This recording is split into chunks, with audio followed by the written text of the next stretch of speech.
In this video, I'll walk you through the QuickBooks Self-Employed app.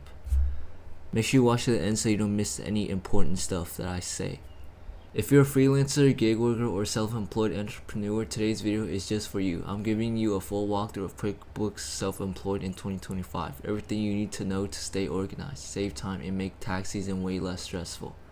Whether you're a first-time user or just thinking about signing up, stick around. I'll show you how to set it up and use its best features and actually get value. First off, what exactly is QuickBooks Self-Employed? It's an online accounting tool made specifically for freelancers and independent contractors. Unlike other versions of QuickBooks, it's tailored for sale preparators. Think Uber drivers, freelancer writers, Etsy sellers, and small business owners. It helps you track income, log expenses, estimate quarterly taxes, and send invoices, all in one place.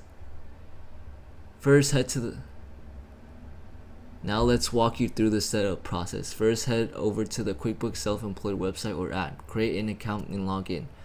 Once you're in, the first thing it'll ask you is your bank account or a credit card.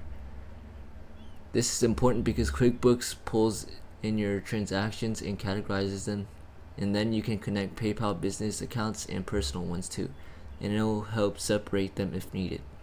Make sure you name your accounts clearly, like freelance income or business credit card, so everything stays organized.